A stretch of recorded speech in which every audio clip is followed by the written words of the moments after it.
Сәлеметсіз бе? Да, екеуміз сізде отырып аламыз. Менің есімім Ықтияров Әзат Рахымұлы. Мен сіздің емдеуші дәрігеріңізбін. Сіздің аты-жөніңіз кім? Аты-жөнім Абдурахымқызы Жансая. Жансая. Жасыңыз қаншада, Жансая? Жасым 20-да. Жасыңыз 20-да. Жансая, сіз маған бүгін қандай шағымдармен келіп отырсыз? Менде 3 аптадан бері дене қызуым көтеріліп, өзімде әлсіз болып сезініп жүрген сияқтымын. Және де өзім жаңағы денемнің барлығы терлегіш болып, ұйқым нашарлап, жаңағы тітіркенгіш, жүйкем жұқарып жүрген сияқты. Және де жүрек соғысым жиілеп, жүрген кезде де тезірек ентіккіш болып кеттім. Түсінікті. Жансая, тағы да шағымдарыңыз бар ма? Иә, осыдан бірнеше апта бұрын өкшемнен бастап ауырды. Одан кейін кішкене уақыт қойды да, қайтадан тізем ауыра бастады. Тізе буындарыңыз ауыра бастады сіздің, иә? Жақсы, Жансая, сіздің шағымдарыңыз бойынша мен сізге бірқатар сұрақтарды қойып шығамын, сіз маған толық жауап беріп өтіңіз, иә? Жалпы ауру қашан басталды, Жансая? 1 ай бұрын басталды. Мен негізі студентпін, волейболистка боламын бір жағынан. 1 ай бұрын спорт лагерге барған болатынбыз біз топпен бірге.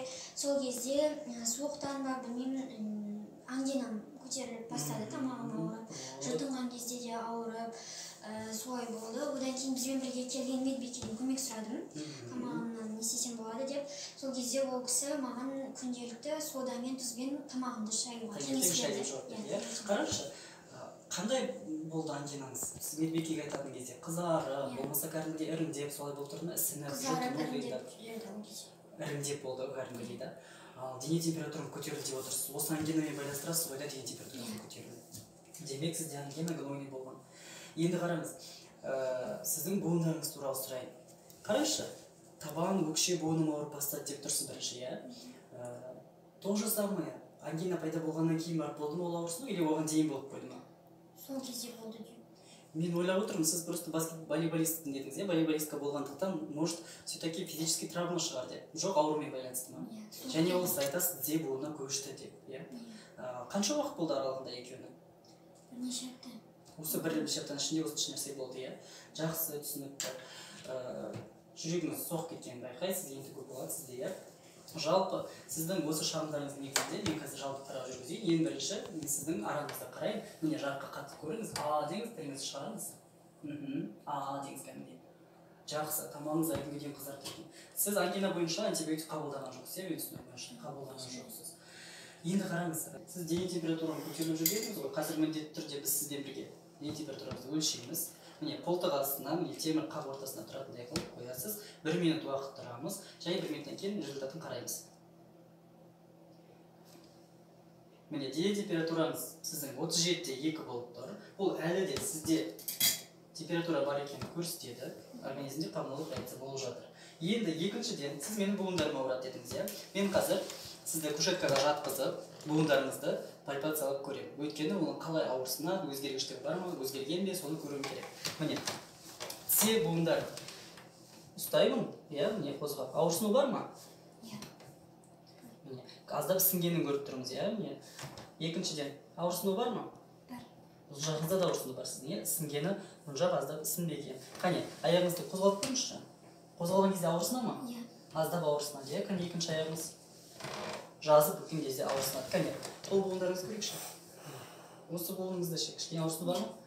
Бар. Бүгіп жазған кезде де аздап ауырсыну бар ма? Бар. Бар, иә, қане екінші жағыңыз. Міне, мына жақта, міне, сізде аздап түйіндер көріп тұр, иә, міне, қараңызшы, басқан кезде жоғалады, қозғалғыш болып кетіп отыр, міне, ауырсына ма? Бұл түйіндерді басқан кезде ауырсынбайды. Бұл бізде ревматикалық түйіндер деп аталады. Мен сізге күмәнданып отырған аурулар кездеседі. Екіншіден, мен сіздің жаңа жүрегің жағына аздап шағымдарым бар деген, сол үшін мен сіздің жүрек қағысыңызды тексерейін. Ол үшін орныңыздан тұрасыз. Мен жүрегіңізді тыңдаймын. Міне, сіздің жүрегіңізді тыңдаудың нәтижесінде мен жүрек ұшында, міне отыра беріңіз, жүрек ұшында айқын систолық шулар естіп тұрмын. Иә, бірінші тон аздап әлсірейді. Даже 2 тонда естілмейді сияқты жүрегіңізден. Бұл митральді жеткіліксіздікті характермен тән болып тұр. Енді сіздің осы шағымдарыңыз бойынша мен сізге жолдама беремін. Ең алдымен сіз міндетті түрде кеңейтілген развернутый общий анализ крови тапсырасы, жалпы қан анализін, жалпы зар анализі және биохимиялық анализдер. Міне жазып қойдым. Бауырлық сынамалар айылды, глюкозаны міндетті түрде тапсырасыз, және бүйректік пробалар, креатин, мочефина, және қабынулық көрсеткіштер. ЦРБ белокты, серомукоидты, сиалқышқылын, цирролоплазмидерді тапсырасыз, біздің лабораторияда тапсырсаңыз болады.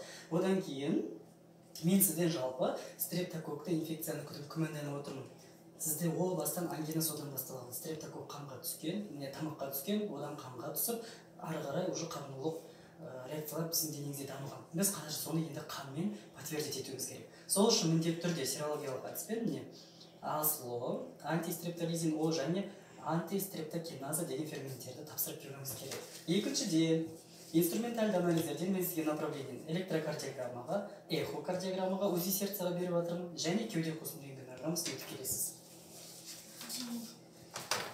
Нәтижелері. Жалпы қан анализі бойынша не қараңыз? Сізде анемия жоқ, бірақ есесінде міне лейкоцитоз бар, аздап көтерілген. Бұл сіздің ағзаңызда қабыну реакциясы жүріп отырған белгісі. Міне одан кейін қарасаңыз, сізде сойы жоғарылаған 30 мм бақысына, бұл айқын қабынулық өзгерістердің бар екенін білдіреді. Одан кейін биохимиялық қан анализінде глюкоза, бауырлық, бүйректік сынамалардың барлығы қалыпты, бірақ С реактивті белок, ол да қабынудың айқын белгісі, ол да міне 3+ айқын жоғарылаған, және серологияда АСЛО міне айқын жоғарылаған, және АСГ. Бұның барлығы сізде стрептококқа қарсы антиденелердің түзілген белгісі.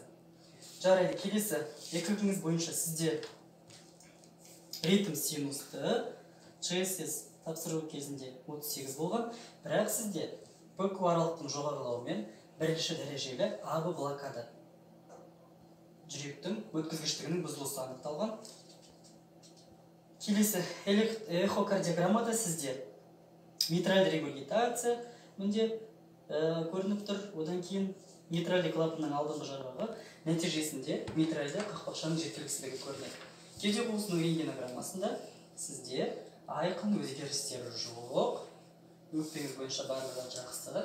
Жансая қараңыз. Мен сіздің анализдеріңіздің барлығының нәтижесінде сізге жедел ревматикалық қызба, оның ішінде қазір белсенді фазасында тұрсыз, сізде айқын қабынулық өзгерістер жүріп жатыр. Өзіңіз көріп отырсыз, буындарыңыздың ауырсынуы, артральгия, полиартритпен жүріп жатыр, және микроирекция, о баста сізде тізе өкшеден басталса, кейіннен санға өткен. Екіншіден, сізде жүрек жағыңыздан ақау бар. Оны электрокардиограммада, эхокардиограммада, және мен аускультация жүргізгенде байқадым. Сол үшін сізге жедел ревматикалық қызба, белсенді фазасы, полиартрит, одан кейін барып митральды вальвулит, немесе митральды қақпақшаның жеткіліксіздігі деген диагноз қоямын. Функциональный класс екінші тип болады. Жалпы мен сізге осы диагноздың нәтижесінде сізге мына рецепті тағайындаймын. Міндетті түрде осы дәрілерді ішесіз, және 2 аптадан кейін қайтадан тексеруге маған келесіз. Сізге барлығы түсінікті болды ма? Түсінікті. Маған сұрақтарыңыз бар ма, Жансая? Сұрағым жоқ. Жансая, бұл өте кәдімгідей серьезный қарайтын қабынулық ауру, жақсылап емделіңіз. Өйткені жүрек жағынан асқынулары, ол қайтымсыз болады. Ол үлкен жаңағыдай асқынуларға алып келуі мүмкін. Өмір сапаңызға әсер етеді. Сіз әлі жассыз, жақсылап емделу керек. Мен мына дәрілер міндетті түрде тиімді болады деп есептеймін. Сізге бәрі түсінікті ғой да? Жақсы, Жансая, сау болыңыз. Міндетті түрде маған келіңіз, обещайтесь. Хорошо, сау болыңыз.